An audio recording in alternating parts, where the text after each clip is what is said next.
Muy buenas tardes para todos nuestros asistentes a este espacio de aprendizaje, una vez más con SM Educamos. El webinar de hoy lo hemos llamado Lejos pero cerca, gestión del grupo desde la virtualidad. Nos acompañan dos panelistas invitados y muy queridos por nuestra editorial, Catherine Cruz Rubio y Giancarlo Sánchez Anillo, ambos coordinadores de formación y asesorías pedagógicas de la editorial SM. Bienvenidos, chicos, buenas tardes. Buenas tardes, André. Gracias por ese saludo cordial y esa bienvenida. Como siempre, muy contento. Hola, Kate, ¿cómo estás? Y un saludo de paso a todas las personas que nos acompañan en la tarde de hoy en este espacio de gestión de grupos desde la virtualidad. Muy buenas tardes, Jan. Buenas tardes para todos los que nos acompañan el día de hoy. Los acompaño, sí. No voy a poder mostrar mi cámara para mayor eficiencia de la llamada. Tengo en estos momentos un poco complicaciones con el internet, pero pues aquí estamos de voz presente. ¿Cómo estás? Bueno, muy bien, muy bien, muy bien. Vamos a dar inicio. Yo quisiera saludar a todas las personas y, como siempre, hacer la pregunta de validación. Queremos pedirles que nos confirmen si pueden escucharnos, si pueden ver la presentación antes de dar inicio, de manera que podamos arrancar con este diálogo pedagógico asegurándonos de que todos podemos ver la información. Claro Entonces, que sí, Jan. Vamos a decirle a nuestros asistentes que en su panel de control encuentran un link que dice chat ahí o en la sección de preguntas. Pueden escribirnos si en este momento están viendo pantalla y si nos están escuchando de manera correcta. Jan, te invito para que apaguemos la cámara para efectos de la conectividad y que no se nos llegue a caer. Y cuando quieras, Kate, podemos arrancar entonces.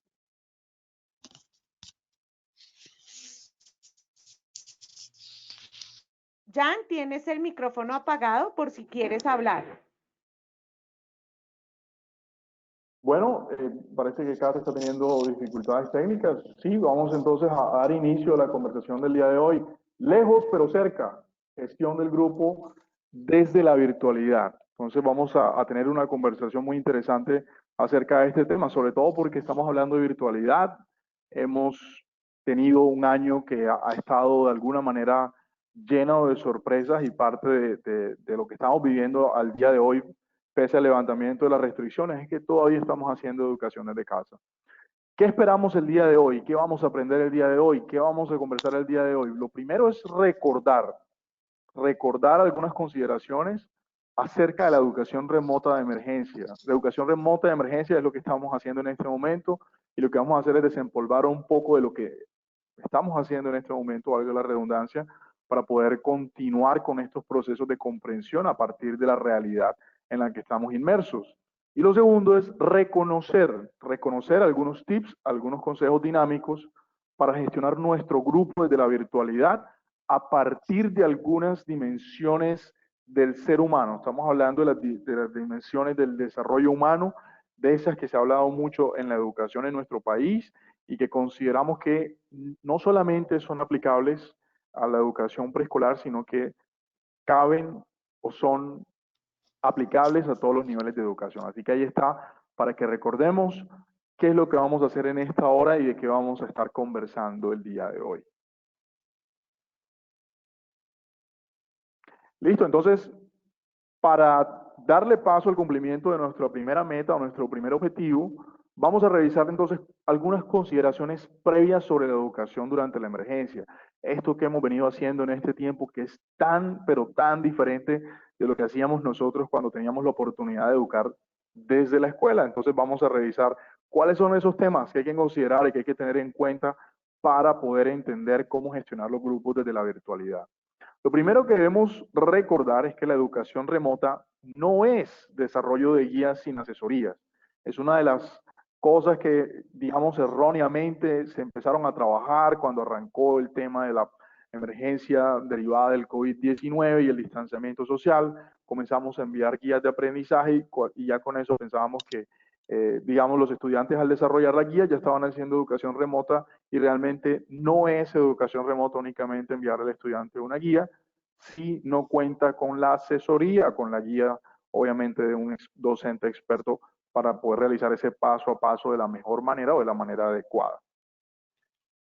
¿Qué más no es educación remota de emergencia? Simplemente pedirle a nuestros estudiantes que suban trabajos que podemos asignar a través de cualquier medio a una plataforma educativa. Entonces, decirle al estudiante, aquí tienes la plataforma, este es el trabajo, súbelo, no es suficiente para decir que estamos haciendo de manera correcta lo que se conoce como educación remota o educación remota de emergencia. Y finalmente, tampoco es educación remota simplemente enviar trabajos por internet. Esas son cosas que en este momento, y creo que para poder dar inicio, vale la pena considerar que educación remota de emergencia no es nada de eso. Vamos entonces a revisar algunos conceptos claves de lo que sí es educación remota de emergencia y del marco que de alguna manera se estableció en nuestro país para poder hacer el desarrollo de este modelo de educación mientras estamos bajo la pandemia del COVID-19. En primer lugar, vamos a apelar a una investigación que se realizó por allá en el mes de abril por estos señores Hodges, Moore, Lucky, Trust y Bond, donde comenzaron a preguntarse si realmente lo que nosotros comenzamos a hacer en este momento es educación virtual. Y ellos comenzaron a decir, ¿saben qué? Esto que estamos haciendo es educación remota de emergencia, y lo han definido de la siguiente manera, como un cambio temporal en la forma de enseñar que pasa de un modo a un modo alterno o a un modo diferente debido a una circunstancia de crisis. ¿Y qué involucra esto? Soluciones de enseñanza remota, es decir, de educación a distancia, o cualquier otra solución que en otras circunstancias habría sido presencial, o semipresencial o híbrida. Y noten lo importante que nos dicen estos expertos para entender nuestro contexto. Va a retornar al formato original, es decir, al formato presencial, semipresencial o híbrido, una vez la crisis o la emergencia haya disminuido. Y el objetivo principal de este tipo de educación, y en esta circunstancia en la que nos encontramos, según la investigación de estos académicos, es precisamente olvidarnos de intentar recrear el ecosistema educativo que teníamos en la escuela. No es recrear el ecosistema educativo robusto, sino más bien proveer un acceso temporal, que obviamente se ha extendido durante varios meses, a la enseñanza y sobre todo apoyo al aprendizaje. De manera que sea fácil, que sea más rápido de organizar y que esté disponible para los estudiantes y para la sociedad con niveles de confiabilidad durante la emergencia. Eso es educación remota de emergencia. Y eso es lo que estamos haciendo en este momento con nuestros estudiantes en todo el país, independientemente de las características con las que este modelo de educación esté organizado. Listo, entonces vamos a revisar qué es eso de aprendizaje y por qué vale la pena en esta conversación. Dirán algunos de ustedes, ¿por qué estamos revisando estos conceptos si lo que vamos a hablar es de gestión de grupos en la virtualidad? Porque esto es clave entenderlo para poder, obviamente, hacer una gestión correcta de los grupos, porque son grupos de aprendizaje. Entonces, ¿qué es el aprendizaje? Ahí quisiéramos incluso invitarlos a que quienes tengan algún concepto, a quienes se animen de pronto a decirnos qué es el aprendizaje, lo puedan escribir. De pronto André en cualquier momento pues hace lectura. ¿Qué es el aprendizaje, profe? Para ustedes que son expertos en educación y que vienen haciendo educación en este contexto tan difícil, ¿qué es el aprendizaje? Entonces, ahí está la Claro que invitación, sí, André. claro que sí, Cuéntanos si Jan. ya tenemos respuestas. No, por el momento no. Los invitamos a si desean alzar su manito, les habilitamos el micrófono para que podamos charlar acerca de qué es para ustedes el aprendizaje, desde la experiencia, desde el conocimiento, desde todos los aspectos en donde ustedes han tenido y han estado involucrados con este concepto. A través del chat también nos pueden mencionar o Así es, del panel de estamos, preguntas. así es, André. Estamos intentando hacer un diálogo, no necesariamente debe ser la respuesta más académica, no es una respuesta que tiene que ser, digamos, muy rigurosa, simplemente una aproximación al concepto de aprendizaje desde la experiencia de cada uno de los profes que nos acompañan en la tarde de hoy y que están presentes. Yo creo que por ahí ya hay respuestas, André. No sé si nos puedes compartir lo que nos están comentando. ¿Qué es aprendizaje?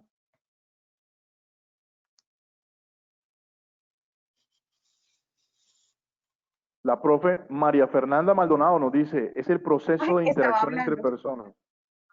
Tenía el micrófono silenciado, perdóname.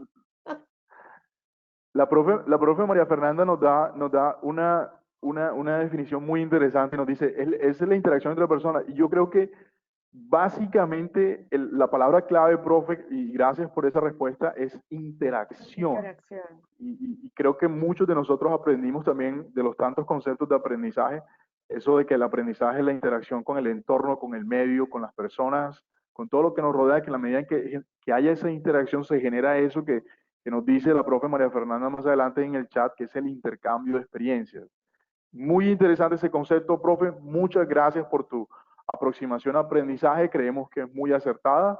Y bueno, Kate, vamos entonces a revisar qué tenemos nosotros dentro de este concepto de aprendizaje para compartir con los profes en la tarde de hoy. Vamos a ver si Kate nos muestra la siguiente diapositiva, donde tenemos algunas definiciones de aprendizaje que intentaremos no ahondar, pero sí conocer, porque el tema del aprendizaje, como les decía, termina siendo algo muy, pero muy interesante. Yo creo que Kate está teniendo algunos inconvenientes con el Internet, Sí, pero ya. eso, bueno, no hay ningún inconveniente con eso. Yo lo puedo mostrar directamente desde mi pantalla, Dale, cuál es la diapositiva que tiene que ver con el aprendizaje, de manera que los profes puedan ver cuál es el concepto que traemos el día de hoy. Entonces, si me permites, André, voy a compartir la pantalla. claro que sí, dale, Irán. Ok, entonces parece que Kate ya está haciendo permítanme un segundo, ya estamos acá intentando trabajar en compartir la pantalla. No sé si de pronto me Ahora puedas sí, hacer perfecto. presentador. Ya apareció en pantalla la de Ok, Kate. perfecto. Muchas gracias. Ahí está. Entonces, ¿qué es el aprendizaje? Entonces tenemos estos conceptos. Dale tú, a ver. Ok, voy a mostrar mi pantalla más bien Perfecto. y les voy a comentar qué es el aprendizaje. Cuéntame si ya lo pueden ver, André. Perfecto, se puede ver perfecto. Listo, entonces aquí viene el primer concepto de aprendizaje y profes, lo vamos a explorar rápidamente desde la psicología, que es una de las ciencias que le aportan mucho a la educación. De hecho, es casi que una ciencia hermana por el tema de lo que nosotros hacemos, tiene mucho que ver con esto. Y no sé si recordarán lo que los psicólogos conductistas decían acerca de lo que es el aprendizaje. Ellos decían que era un cambio relativamente permanente en la conducta como resultado de la experiencia, lo que nos decía la profe hace un momento, la experiencia es el generador de aprendizaje. Entonces, el cambio en la conducta tiene mucho que ver con lo que es el aprendizaje según la corriente conductista de la psicología. Vamos entonces a explorar un segundo concepto que tiene que ver con que el aprendizaje es un cambio relativamente permanente en las asociaciones o representaciones mentales como resultado de la experiencia. Nuevamente acá estamos apelando a los psicólogos cognitivistas, que fueron los que nos regalaron esta definición, y estamos hablando de representaciones mentales. Y finalmente, como lo podemos ver, estamos hablando de que el aprendizaje es un cambio relativamente permanente, y esto ya es como un resumen que nos hizo Onrad por allá en el año 2011, donde ya nos quedamos con este concepto final, y decimos que es relativamente permanente porque hemos aprendido muchas cosas en la vida que hemos olvidado. Hay gente que dice, por ejemplo, que aprendió a manejar bicicleta y ya luego de unos años se le olvida. Por eso es que el aprendizaje es relativamente permanente. La permanencia depende mucho del uso de esos conocimientos, de los hábitos en los cuales incluimos todas las competencias que nosotros integramos en nuestro ser. Y que perdurará durante cierto tiempo, que no necesariamente para siempre, y que se le atribuye a la experiencia. Entonces, la experiencia, profes, es la palabra clave que queremos rescatar del concepto de aprendizaje, y esa nos la vamos a llevar para poder hacer esto de la gestión de los grupos. Finalmente, vamos a revisar esto de educación a distancia, ya como para cerrar la parte de los conceptos, porque creemos que, digamos, es importante, y quedémonos con esa palabra, con la palabra experiencia. El concepto de educación a distancia realmente en Colombia aparece definido en digamos, muchos apartados, muchos documentos del Ministerio de Educación, pero nosotros nos queremos quedar con este que aparece en el decreto 1295 de 2010, donde dice que hay dos tipos de educación a distancia. La tradicional, que es la que se caracteriza por utilizar estrategias de enseñanza-aprendizaje para superar limitaciones de espacio y tiempo entre profesores, estudiantes y los demás actores del proceso educativo. Eso es educación a distancia tradicional. Puede ser a través de un correo, puede ser a través de una carta, de un correo electrónico, etcétera, etcétera.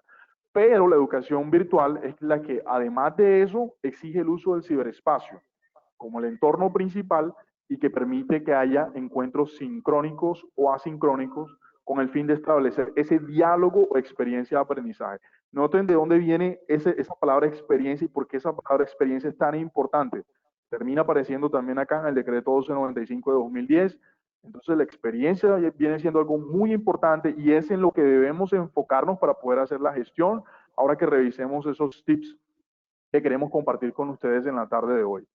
Y finalmente, profes, esto que nos pareció también importante compartir con ustedes, de qué manera nosotros, en el contexto de la educación remota de emergencia, podemos utilizar diferentes recursos de acuerdo al contexto.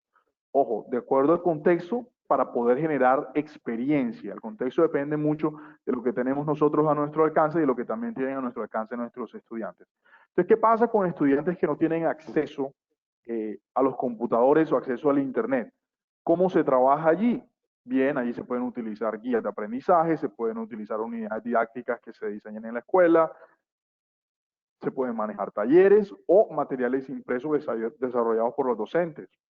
También se pueden utilizar los textos escolares y materiales de modelos de educación flexible, que también es un marco que está ya de alguna manera creado acá en Colombia, que ya existe y que vale la pena consultar a aquellos que estén interesados en rescatar algunas de las estrategias del marco de educación flexible en Colombia para poderlo implementar en este tiempo de educación remota de emergencia.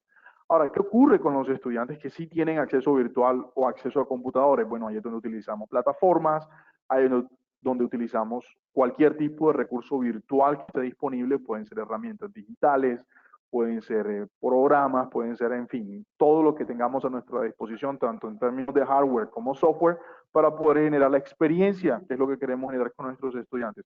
Y finalmente también el tema de los recursos libres y la transmedia, que son, digamos, de los que más utilizamos acá en la educación remota de emergencia y que viene ya en este marco de la educación a distancia. Esto que les estamos mostrando, profes, viene directamente de un documento que liberó el Ministerio de Educación con unas orientaciones para los docentes y directivos docentes sobre cómo desarrollar la educación en tiempos de pandemia. Así que esto también hace parte, pues, un resumen oficial de un documento del Ministerio de Educación. Ahora, si bien, vamos entonces a pensar, ya que hemos transitado, y no sé si ya Kate nos esté acompañando, y si no le está, No, pues yo ya, le...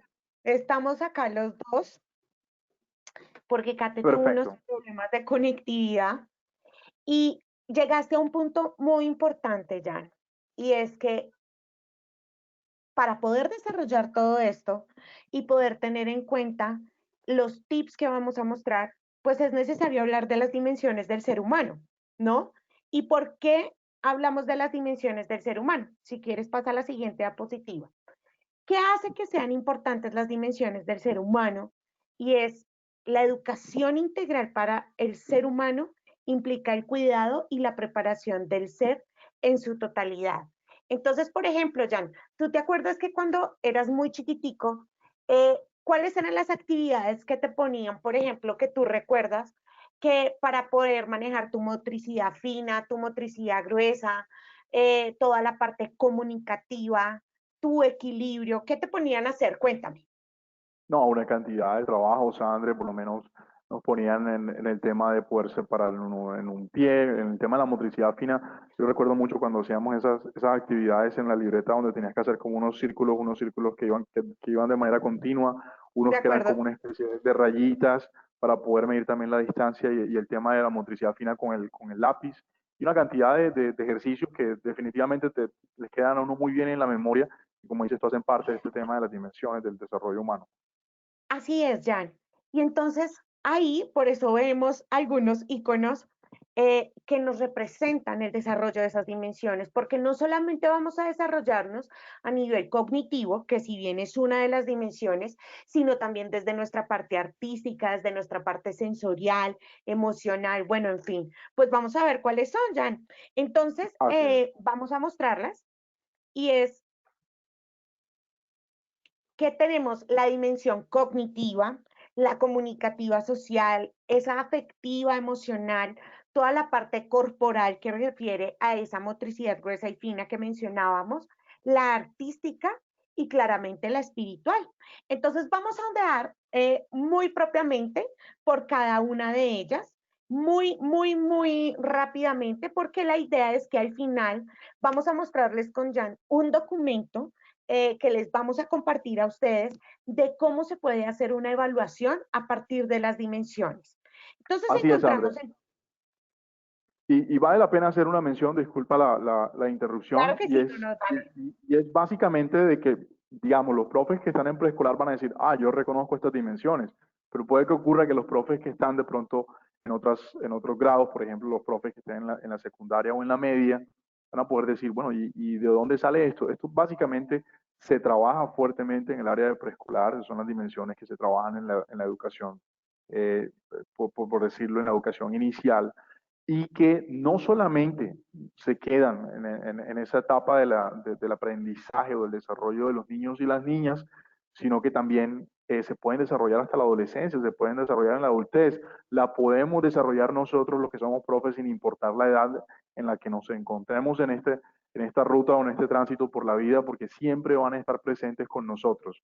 Todas esas dimensiones van a ser claves porque cuando las tenemos en cuenta desde la virtualidad, vamos a poder hacer un desarrollo, una gestión de las competencias, una gestión del grupo de nuestros estudiantes de una manera más integral. Y como bien decía Sandra, vamos a pasar entonces al primer tip o a la primera dimensión. La primera va a ser la Así es. dimensión cognitiva, André. Claro que sí, esta dimensión cognitiva se puede desarrollar teniendo los dos momentos, los encuentros sincrónicos o los encuentros asincrónicos con nuestros estudiantes. Entonces, lo que quisimos hacer es mostrar de qué manera podemos desarrollar o fomentar también el desarrollo de esa dimensión cognitiva en los estudiantes desde estos dos encuentros. Entonces, en los encuentros sincrónicos se pueden gestionar los talentos, preparar toda la clase en torno a toda la parte cognitiva y a esas relaciones cognitivas que establecen los estudiantes a través de la manipulación y de la interacción con diferentes herramientas o material didáctico que usamos para ese proceso de, digamos, de transferencia de conocimiento. También establecemos rutinas de clase, eso ayuda demasiado al desarrollo de esta dimensión. Aprovechar los espacios que tenemos en casa es tan fundamental porque resulta que en estos momentos, pues que nos encontramos ahorita, pues digamos con este distanciamiento social y vamos a empezar con ese proceso de ir a la escuela unos días, otros días no y así sucesivamente, pues hay que empezar a sacarle provecho a diferentes escenarios de la casa, la cocina, por ejemplo, los momentos que tenemos para poder ver televisión, las rutinas mismas, los escenarios, por ejemplo, cuando queremos aumentar vocabulario desde el área de inglés, cómo podemos generar composites, por ejemplo, en la casa, las partes de la casa, por ejemplo, nos ayudan un montón. Y utilizar los recursos de la web. En estos momentos nosotros como docentes hemos tenido la necesidad de poder ahondar un poco más en las que ya conocíamos y descubrir otras nuevas, porque la misma educación no lo ha pedido y el momento de educación remota de emergencia en el que nos encontramos. Ahora, en los encuentros asincrónicos, pues necesitamos brindar información clara y todas las indicaciones claras a los estudiantes de los procesos a desarrollar en cada aspecto de lo que queramos hacer. Establecer unos tiempos determinados, es decir, si los estudiantes van a desarrollar una guía de aprendizaje, cada actividad de esa guía debe tener un tiempo determinado para que el estudiante sepa cuál es el tiempo que debe gastar para realizar esa actividad. Aprovechar nuevamente los espacios de la casa, comunicar cómo se hará el seguimiento de ustedes como docentes hacia los estudiantes y también cómo va el acompañamiento de los padres de familia y cómo va a ser la forma de evaluación, cuáles van a ser los criterios a evaluar en cada una de las evidencias de aprendizaje, cuáles van a ser los niveles de desempeño y la escala de calificación que ustedes van a dar a cada una de esas evidencias. Y si vemos algo muy particular, es que en ambos encuentros, tanto sincrónicos como asincrónicos, el aprovechamiento de los espacios de la casa es un punto en común y es un punto muy clave que tenemos que tener presente para el desarrollo de esta dimensión. Así es, Sandra. Y bueno, un comentario final de la dimensión cognitiva, cómo hacer la gestión de grupos en la virtualidad. Tiene mucho que ver, eso que decías muy importante sobre la gestión de los talentos. Eso tiene mucha relación con aprovechar también las fortalezas de los niños, de las niñas, de los jóvenes que, digamos, están en nuestros grupos para poder utilizarlas dentro de estos encuentros o dentro de estas interacciones que son de orden sincrónico y que ese aprovechamiento genere precisamente desarrollo cognitivo. El desarrollo cognitivo tiene mucho que ver también con fortalecer los estilos de aprendizaje, por ejemplo, la capacidad que tienen algunos de ser más lingüistas, la capacidad que tienen algunos de ser, digamos, un poco más naturales, otros que van a ser lógico-matemáticos. Esa gestión de los talentos tiene mucho que ver también con nosotros, con los profes, en los encuentros sincrónicos, ser muy conscientes de esa oportunidad que tenemos también para poder generar el desarrollo de ese tipo de, digamos, desde la dimensión, desde ese tipo de habilidades y de competencias. Bien, y finalmente algo muy importante también, André, para, digamos, complementar un poco la interacción, es el tema del aprovechamiento del espacio en casa también tiene mucho, pero mucho que ver con abordar la organización del espacio donde el estudiante estudia. Esto también, y se ha demostrado hace mucho tiempo, cuando organizamos nuestro espacio de estudio, cuando no solamente hacemos la clase y no verificamos que nuestros estudiantes, por ejemplo, algunas veces están en el sofá, otras veces están acostados en la cama, están en pijama, están bajo las cobijas. Entonces, ese tema de nosotros como profesor, favorecer desde el punto de vista del espacio el desarrollo de la parte cognitiva, porque puede haber una mejor concentración cuando se aprovechan el tema de los espacios en casa, pues se genera obviamente beneficios para el estudiante. Y también otra manera de aprovechar el espacio tiene mucho que ver con actividades que aprovechen también el espacio que tiene el estudiante dentro de su casa, dentro de su apartamento, para poder desarrollar actividades, bien sea de medición, actividades digamos, de reconocer o aplicar actividades que estén dentro de las dimensiones de la casa, etcétera, etcétera, pues también permite hacer desarrollos cognitivos y eso puede ocurrir fácilmente en cualquiera de estos dos. La dimensión comunicativa social, entonces, es otra dimensión que hace parte del desarrollo humano y pues acá les voy a contar brevemente cuáles son esos tips que tenemos nosotros para poder trabajar fuertemente en esta dimensión. Recuerden, esto lo estamos hablando en términos generales, la idea es que cada uno lo vaya pensando desde el grupo de estudiantes que está manejando en este momento, si lo estoy manejando, si mi grupo es de preescolar, si mi grupo está en primaria, si mi grupo está en bachillerato, ir pensando de qué manera esta dimensión en los diferentes tipos de encuentros que estamos teniendo se puede desarrollar. Entonces, lo primero tiene que ver en lo que ocurre con los encuentros sincrónicos.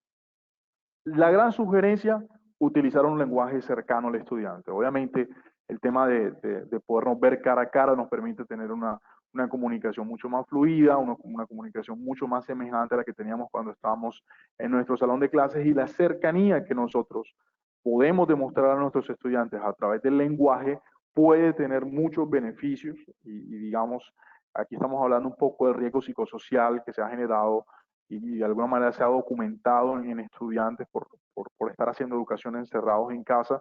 La cercanía del profesor a través del lenguaje pues puede generar un poco ese beneficio. Otro beneficio u otra sugerencia más bien tiene que ser utilizar las famosas normas de netiqueta, que como bien lo dice la expresión, son como normas de etiqueta en la web. Entonces, por lo general se conocen que hay unas reglas básicas de etiqueta que son las que de alguna manera nos invitan a poder tener esa cercanía con los estudiantes con base en unas reglas establecidas, que son, por ejemplo, recordar que estamos hablando con seres humanos, que es tratar a los estudiantes y poder generar espacios de interacción donde no haya ningún tipo de bullying, todos somos seres humanos, todos estamos pasando por situaciones complejas. Siempre una buena forma de poder trabajar esta regla de etiqueta es eso que estoy diciendo en el chat o que estoy diciendo a través del grupo, soy capaz de decírselo a una persona, a un estudiante o mi estudiante a mí, en ese ejercicio de poder generar conciencia cuando estamos de frente cara a cara, porque eso siempre es un buen filtro para saber que lo que estamos escribiendo, lo que estamos diciendo, realmente cumple con eso de ser humano.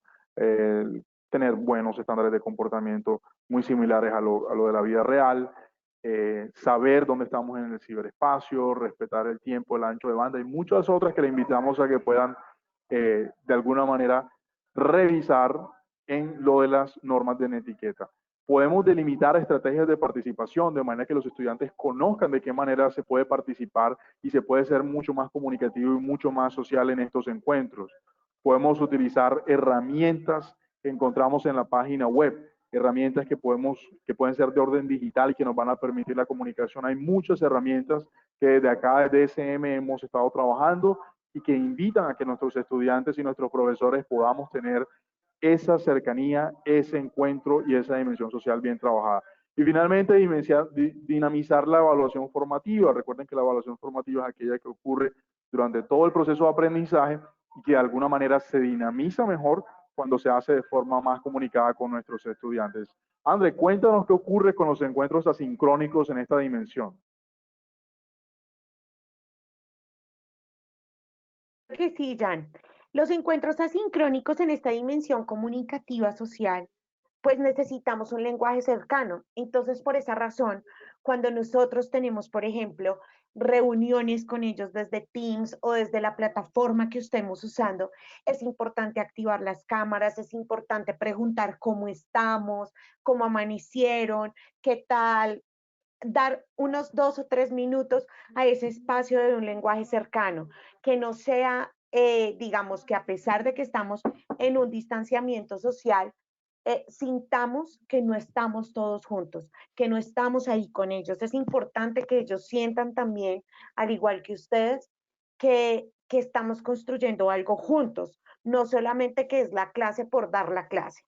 Organizar normas de comunicación de emergencia. Es importante que las vías de comunicación que tengamos para cuando tengamos dudas como alumnos hacia ustedes como docentes, qué vías de comunicación estamos estableciendo. ¿Hay un grupo de chat de Facebook o hay un grupo de chat de WhatsApp o solamente estamos manejando el correo institucional? ¿Qué pasa, por ejemplo, si alguno de nuestros estudiantes no entró a clase? ¿De qué manera lo estamos reportando? ¿Cómo podemos contemplar si realmente el estudiante no entró porque estaba enfermo o porque se le olvidó o porque tuvo alguna situación particular que no le permitió ingresar a desarrollar o la actividad o la clase o cualquier situación en la que yo estoy dejando? Es importante también que esos espacios de comunicación pues tengan un horario. Entonces así, digamos, no es que a las 7 de la noche me esté escribiendo el papito de Juanita porque no sabe cómo desarrollar el punto 2 de la guía de aprendizaje. No, es importante que así como tenemos un horario, digamos, definido para las clases, también se tenga un horario muy definido de la atención a nuestros estudiantes para esa resolución de dudas e inquietudes y también para atención de padres de familia. Esto es importante decirlo porque los niños pequeños cuando necesitan ese proceso de acompañamiento y más que todo ahorita pues que nos encontramos en este distanciamiento, la autorregulación del aprendizaje ha sido de manera muy marcada y los padres de familia hoy en día se pusieron en los zapatos de, ok, esto es lo que le toca hacer al profesor de mi hija o de mi hijo todos los días. Entonces, es importante que para ellos también haya unos espacios de asesoría y de acompañamiento para cuando ellos tengan esas inquietudes. Sobre todo, hablo para los niños que se encuentran en esa primera infancia, digamos, kinder, pre-kinder, transición, toda la parte de primero a quinto de primaria. También es importante implementar las instrucciones concretas para evitar confusiones. Y esto es algo muy importante. Y es que cuando ustedes dejen actividades, hagan uso de los screenshots o de las capturas de pantalla, que eso sirve mucho para situar al estudiante cuando ustedes, por ejemplo, le dan la indicación de que ingrese a ese hipervínculo o a ese link y los va a abrir un video, por ejemplo, que ustedes quieren que ellos vean un video o escuchen una canción o descarguen cualquier documento. Es importante que sitúen al estudiante porque yo no sé, pero a mí me ha pasado como docente en esta época de educación remota de emergencia y es, profe, es que no encontré lo que usted envió, a mí no me abre, no sé cuál de todos estos es lo que tengo que descargar y así sucesivamente. Entonces, es importante implementar esas instrucciones concretas. Bueno, Jan, nos toca ir agilizando por cuestiones de tiempo Y vamos entonces ahora con esa dimensión afectiva y emocional que es tan marcada en estos tiempos de pandemia, ¿no? Porque parecimos una montaña rusa. Comenzamos con miedo, angustia, luego fue depresión, otros momentos de tranquilidad, felicidad, eh, enojos, tristezas, alegrías, llantos, bueno, un sinnúmero de emociones. Y esto también hace parte del proceso para desarrollar con nuestros estudiantes y generar en ellos todas estas potencialidades y habilidades que queremos para el siglo XXI. Entonces, en estos encuentros sincrónicos es importante que cuando nos veamos con ellos, pues que permanezca esa cercanía y ser empático, obvio, teniendo las cuestiones de bioseguridad y pues sin el contacto y toda la parte del autocuidado y hacerles ver a ellos cuán importante es el autocuidado para seguir viéndonos. ¿Por qué razón? Porque nosotros como adultos, si bien muchas veces pecamos en bajarnos el tapabocas y demás, ahora imagínense en ustedes unos niños que no se ven hace mucho tiempo y se van a encontrar nuevamente. El lenguaje no verbal debe ser un lenguaje no verbal, pero con respeto. ¿Por qué razón? Porque muchas veces creemos que de pronto el lenguaje no verbal para lo que nosotros quiere significar no es lo mismo lo que significa para ellos. Por eso lo obvio no es tan obvio. Realizar actividades rompehielos es fundamental para generar esa cercanía también que estamos hablando. Podemos introducir en esas actividades rompehielos datos curiosos, un sabías qué, un imagínense si ustedes fueran X, Y, Z cosa o si ustedes tuvieran la solución en las manos, ¿qué harían para erradicar el virus, por ejemplo? O cómo, por ejemplo, si ustedes fueran los creadores de la vacuna, ¿a quién se la darían primero? Bueno, diferentes situaciones. Aprovechar los espacios de casa, siempre hemos insistido en eso, tanto, por ejemplo, la cena que ya tenemos la oportunidad de tener a los papás y a los estudiantes cenando juntos, que en muy pocas ocasiones se veía eso porque papás estaban trabajando o los chicos estaban con sus abuelas o ellos ya llegaban y comían solitos, el desayuno era algo muy rápido que se daba en casa, entonces, ¿por qué no aprovechar esos escenarios de compartir en casa? Incluir también en ocasiones a la familia, como lo hemos mencionado, y también, por ejemplo, a muchos de nosotros nos ha pasado y es que cumplimos años en pandemia, entonces nos hicieron una videollamada todos nuestros familiares, entonces la celebración de la torta virtual y ese tipo de cosas, pues eso también ayuda, ayuda a no sentirnos solos, ayuda a desarrollar toda esa dimensión afectiva y, ¿por qué no? Que también ellos, digamos en clase, cuando nosotros estamos generando cercanía con ellos, pues que nos hablen de cómo están, o si alguien no, estoy aburrido, ya quiero verlos, escuchar, es importante sentar y escuchar a los estudiantes también, así como nosotros también necesitamos ser escuchados. Bueno, Jan, cuéntanos cómo serían esos encuentros asincrónicos para desarrollar esa dimensión afectiva emocional. Sí es, Andy, y eso que nos cuenta que es muy interesante, pues obviamente también se transfiere a los encuentros asincrónicos. Aquí, ¿qué es lo que debemos hacer? Proponer una rutina diaria en familia con los estudiantes.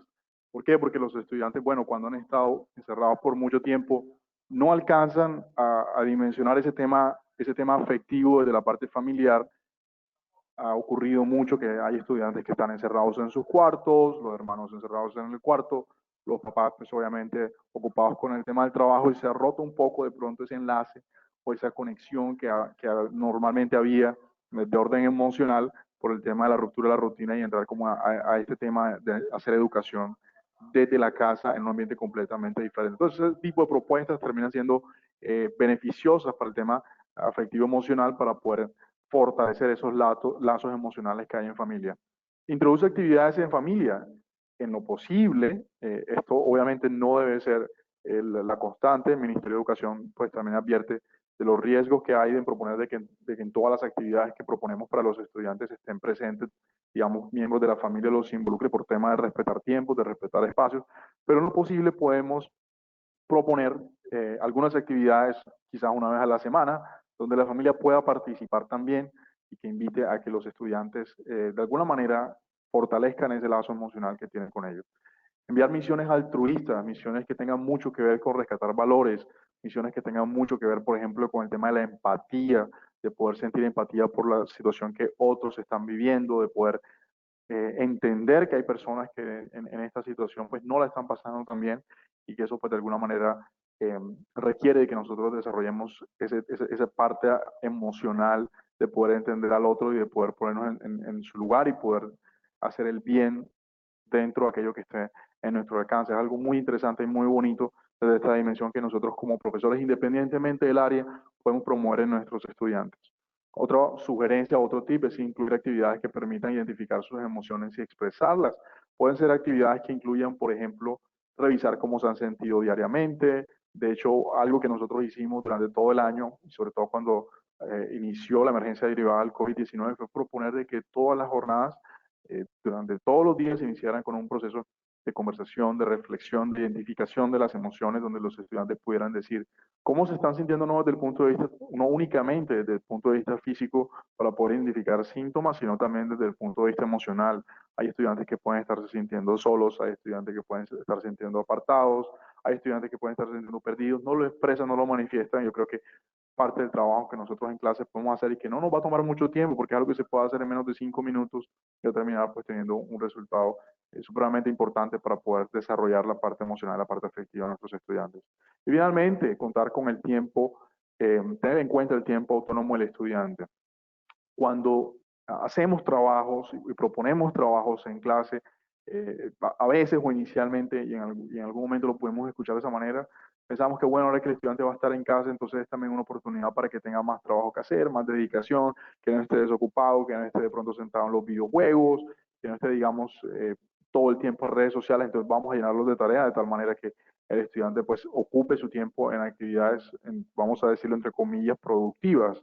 Pues bien, resulta que hay que tener en cuenta pues que el estudiante tiene su propio tiempo y que dentro de ese propio tiempo también debe, digamos, separar espacios para la parte afectiva emocional que la desarrolla desde el punto de vista social, con su familia, con sus amigos y las personas que, digamos, las personas que quiere, pero también, digamos, no proponer actividades que de alguna manera sean o interfieran con ese espacio que ya tiene el estudiante. Debemos ser muy cuidadosos para que todo el trabajo que hagamos con nuestros estudiantes se haga en el marco de esa autonomía que tiene el estudiante dentro de la gestión de su tiempo.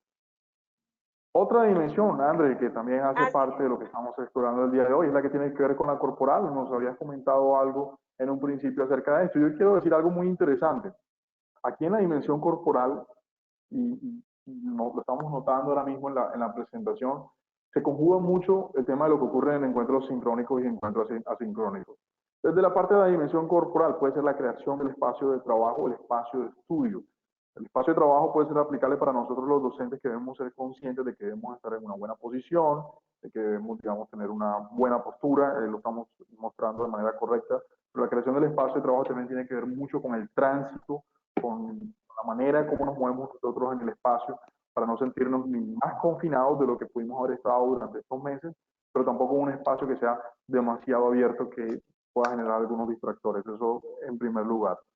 La elección del lugar adecuado de trabajo y de estudio pues también es muy importante. Yo creo que de hecho el hecho de que yo estaba aquí muy cerca de la ventana de mi apartamento, hace un momento había un vendedor transitando con un megáfono, y ese tipo de cosas que nosotros debemos tratar de evitar. Acabo de tener este aprendizaje y es parte de las sugerencias que nosotros podemos hacer a nuestros estudiantes, tratar de estar en un espacio silencioso, en un espacio que sea adecuado para poder generar momentos de concentración, de reflexión y de tener en todos estos procesos de aprendizaje. Tener elementos de oficina y elementos de la clase a la mano, si el estudiante va a requerir de tener tijeras. Nos ha pasado mucho que hemos encontrado que cuando se van a generar actividades se le piden a los estudiantes, ya que hablamos de la tijera, ve, consigue la tijera que vamos a recortar, por ejemplo. Entonces el niño se tiene que levantar a buscar la tijera, se pierde mucho tiempo y para el momento en que regresa ya se han perdido minutos valiosos e importantes del encuentro sincrónico con el docente e incluso las actividades a veces no se alcanzan a realizar. Entonces este tema tiene mucho que ver con tener todo a la mano, eso evita también estar haciendo movimientos innecesarios y que pues también generan algún tipo de distracción. Tener todas las herramientas y recursos organizados es muy similar a lo que acabamos de decir. También proponer pausas activas en clase, sobre todo cuando somos conscientes de que nuestros estudiantes pasan muchas horas sentados enfrente del computador. Entonces es válido que haya momentos, bien sea que lo hagamos nosotros, bien sea que se propongan dentro de la organización de las clases, pero sí pueden decir, vamos a levantarnos, vamos a estirar los brazos, vamos a a girar, a movernos, digamos, hacer todo este tipo de movimientos que generen esa pausa necesaria que nos pide el cuerpo a veces a gritos para poder nosotros mantener la concentración. Cuando el cuerpo empieza a cansarse por una mala postura, por una, digamos, una visión en un punto fijo de nuestros ojos que también genera un desgaste y un cansancio visual, pues ese tipo de cosas van a terminar afectando con la experiencia de aprendizaje, que era lo que decíamos en un principio, lo que buscamos nosotros generar en este tema. La higiene y la postura corporal, ya lo hemos mencionado, y respetar las jornadas de descanso. Es muy importante que en estos tiempos nosotros también como escuela, como docentes, propongamos y de alguna manera invitemos a estudiantes y a familias a tener buenos descansos para poder el día siguiente recuperar energía suficiente y así poder llegar a clase listos y preparados para poder desarrollar y participar en estas experiencias de aprendizaje. Cuéntanos, André, qué hay en la dimensión artística. Sí, Jan, esa dimensión artística, pues desde los encuentros sincrónicos podemos generar esas ludotecas virtuales, los eventos culturales y artísticos virtuales, darles los links. Hay eventos en vivo desde cualquiera de las redes sociales, Instagram, Facebook, eh, hay desde de canales de televisión, también hay jornadas de expo artes, también es importante que podamos hacer, por ejemplo, encuentros de galerías que ellos hagan tanto, digamos, digitales como también manuales, rumboterapias, ¿por qué no? Actividades como foros, periódicos, galerías colectivas, blogs y la creación también de páginas web, ¿por qué no? Eso es importante. Ahora, desde los encuentros asincrónicos, podemos, por ejemplo, apostarle al desarrollo artístico en las guías de aprendizaje. ¿Cómo podemos hacer que, por ejemplo, los estudiantes creen una flauta a partir de material reciclado, con elementos que tienen en la casa, o por ejemplo, cualquier otro instrumento musical, o por ejemplo, montar una coreografía de acuerdo a lo que se quiere? Bueno, digamos, eso ya depende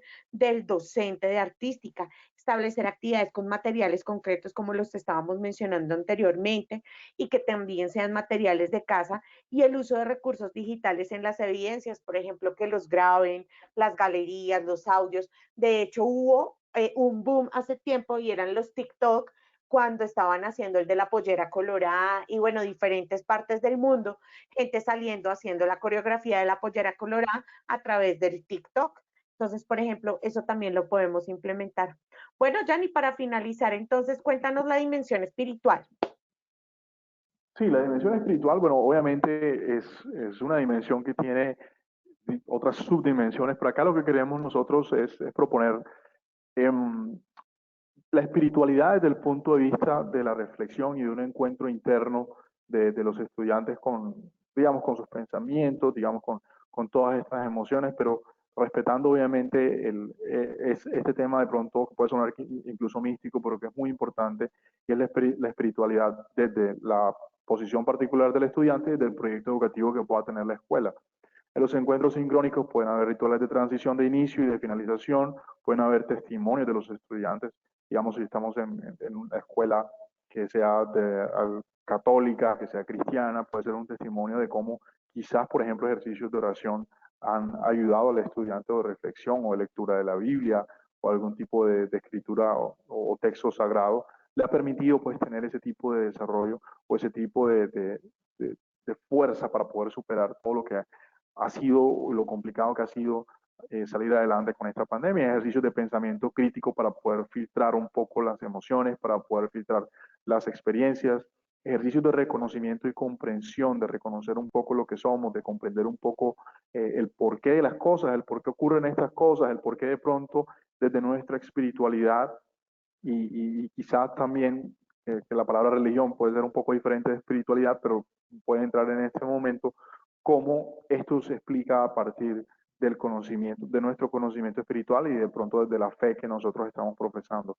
Jornadas de meditación, de esparcimiento, de juego y de oración, nuevamente como eso, la oración que podemos hacer con nuestro Dios o la meditación que podemos hacer, que también siendo muy importante para poder tener como esa conexión con el Ser Supremo. Caer en cuenta, poder dimensionar, poder entender lo que está pasando. Algunas personas desafortunadamente en este momento aún no han entendido las implicaciones que tienen los cambios que se han derivado de la pandemia y que seguramente mucho de lo que nosotros tuvimos antes de que apareciera el COVID-19, nos va a costar algún tiempo todavía recuperarlo. Y que eso pues hace que sea muy importante poder dimensionar las consecuencias de la situación y de qué manera nosotros también podemos salir adelante. Y la oración definitivamente aparece como otro momento o otro canal importante de comunicación con Dios, con el Ser Supremo, digamos, con la energía que nos hace nosotros conectarnos con el universo espiritualmente. En los encuentros asincrónicos, obviamente lo que tiene que ver con liberar tensiones por otras vías que incluyen guías de espacios de reafirmación, puede ser espacios de reafirmación de la fe, espacios de reafirmación de toda la dimensión espiritual, bancos de lectura recomendadas que reafirmen nuevamente esta dimensión, elaboración de un diario de emociones que podría fácilmente caber en la dimensión, digamos, emocional, pero realmente acá desde lo espiritual pues también se puede hacer, se puede de pronto revisar. Y hay algo muy importante, es que esta parte espiritual también tiene mucho que ver con la ética, con la manera como nosotros organizamos esa serie de normas y esa serie de creencias que nos hacen tener un actuar o tener un comportamiento en sociedad y frente a las demás personas y frente a lo que nos está ocurriendo, con base obviamente en nuestra fe, en nuestras creencias y en lo que se nos ha enseñado sobre el deber ser. Equipos del departamento de psicología, el departamento de pastoral que pueden trabajar en estos procesos y obviamente promover en los encuentros asincrónicos también sugerir procesos de oración en familia como para tener también ese encuentro más cercano y más espiritual también durante este tiempo. Ahora, ¿y qué pasa finalmente con la evaluación? Yo creo que André aquí podría yo resumir también esto ya como para ir cerrando un poco esta conversación. Esta parte de la evaluación, lo que nos invita a nosotros a tener criterios claros para hacer la toma de decisiones. Criterios que nos inviten a nosotros a conocer realmente y que el estudiante también conozca de qué manera se le va a evaluar. ¿Esto por qué? Porque de las dimensiones, la evaluación siempre va a ser, digamos, un gran aliado para saber en qué nivel se está desarrollando, pero también es aliado del estudiante en el sentido de que cuando lo conoce desde un principio, cuando sabe de qué manera va a ser evaluado, en cualquiera de estas dimensiones, el estudiante pues también va a ser consciente de que debe desarrollar o debe promover el desarrollo en cada una de ellas. Sabemos que no todas las dimensiones se pueden desarrollar de manera simultánea en algunos casos, pero tener esa conciencia termina siendo muy importante para que en primer lugar, como lo decía, nosotros los docentes sepamos qué tipo de dimensiones estamos tratando de desarrollar y que los estudiantes también las conozcan. En la evaluación, algo muy importante es tener en cuenta la evaluación del aprendizaje, que es la que también nosotros conocemos como evaluación sumativa.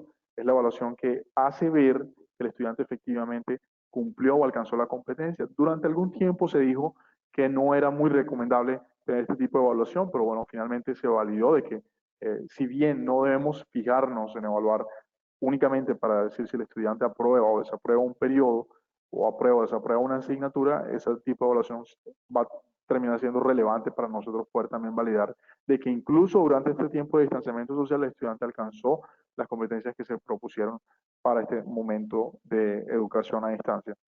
La más importante, y por eso nos aparece en la parte de abajo, es la que es para el aprendizaje. La evaluación para el aprendizaje es la que conocemos como evaluación formativa y es la que nosotros hacemos constantemente a través de diferentes instrumentos que nos va a permitir a nosotros saber de qué manera el estudiante va avanzando en su propio proceso y de qué forma le podemos nosotros ayudar. Yo creo que lo último, André, que podríamos hacer Vamos a en, mostrarles a ellos en este momento en el chat, Jan, para que porfa lo abras desde tu computador. ok, Les acabamos de enviar el link de un documento compartido que tenemos para ustedes. La idea es que ustedes lo puedan visualizar y demás. ¿Y con qué fin?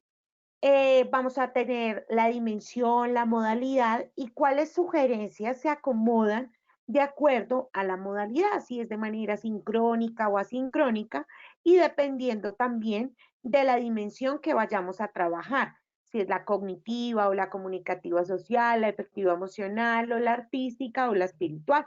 Entonces, la idea es que ustedes puedan, digamos, descargar ese documento en la opción del lado izquierdo donde dice archivo, ustedes van a poder descargar en formato Excel esta plantilla y editarla de acuerdo a su necesidad desde el área de conocimiento.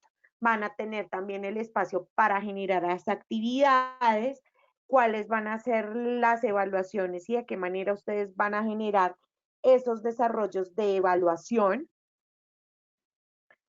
Ajá. Vamos a Así es, poder también, sí, vamos a poder también en la parte de abajo, debajo de las sugerencias, poder nosotros escribir las actividades de acuerdo a esas sugerencias que tenemos ahí dentro de las dimensiones, cuáles van a ser los momentos de evaluación, tanto de manera sincrónica como de manera asincrónica, y digamos como una escala de Likert asociada a los niveles de desempeño. ¿Para qué? Para que ustedes tengan la facilidad también de que esta rúbrica la puedan acomodar tanto a los procesos de heteroevaluación con los estudiantes como a los procesos de autoevaluación que van a tener ellos con respecto a cada evidencia que van a entregar de acuerdo al objetivo de aprendizaje, Jan. No sé si quieres decir algo más. sí, no, finalmente era simplemente decirles que ya para cerrar este espacio, esta conversación sobre la gestión eh, de los grupos de nuestros estudiantes en la virtualidad, le compartimos esta herramienta, una herramienta diseñada por Catherine Cruz, parte del equipo de formación de asesorías pedagógicas, donde básicamente vamos a poder hacer la evaluación a partir de las diferentes dimensiones o de las diferentes dimensiones. Entonces, por ejemplo, ¿cómo podemos evaluar la dimensión cognitiva de lo sincrónico? Acá tenemos en cuenta, acá están, digamos, como las sugerencias para que los estudiantes y nosotros sepamos qué vamos a estar evaluando desde cada una de estas dimensiones. Y al final, algunas actividades con una escala, acá como bien lo decía, una especie de rúbrica. Recuerden que en el aprendizaje sincrónico es posible hacer heteroevaluación, que es la evaluación que hacemos nosotros directamente de los estudiantes, y en el asincrónico también es posible hacer autoevaluación. En este también cabría un poco de la coevaluación en el caso de estar trabajando en aprendizaje basado en proyectos o en alguna otra metodología de aprendizaje colaborativo, pero básicamente con estas dos tendríamos por lo menos la impresión, la postura del docente y la postura del estudiante sobre su propio trabajo en cada una de estas dimensiones. Entonces, ahí lo hemos compartido para ustedes, para que lo puedan observar, lo puedan de alguna manera leer, lo Así puedan es. utilizar o implementar en el caso de que lo deseen, digamos, en el caso de que deseen comenzar a hacer algún tipo de trabajo a partir de las diferentes dimensiones como hemos propuesto el día de hoy. Yo creo que ya con esto, entonces, nos queda Damos. pendiente saber si tenemos alguna duda, alguna inquietud o alguna pregunta por No, parte Jan, estaba de... revisando en estos momentos el chat y no tenemos ninguna duda, ninguna inquietud. Antes, agradecimientos, no, muchísimas gracias a todos ustedes por haber asistido a este espacio de aprendizaje. Gracias a ti, Jan, gracias a Kate y pues haciéndoles un reconocimiento a ustedes por el espacio que nos permitieron. Vamos a hacerles llegar en el transcurso de la semana, de la próxima semana, las memorias de este evento desde el correo de formación.col para que ustedes tengan acceso tanto al video de este seminario como a las diapositivas. Bueno, muchísimas gracias a todos por su asistencia. No sé si quieres decir algo más, Jan. No, simplemente eso, dar las gracias a todos por su presencia en la tarde de hoy. Espero que haya sido de su agrado lo que hemos compartido y bueno, que tengan un resto de día muy feliz y nos vemos en una próxima oportunidad. Gracias, André, gracias, Kate. Hasta la próxima. Bueno, lo mismo, Jan. Muchísimas gracias a todos por su asistencia. Bendiciones para todos. Que estén muy bien.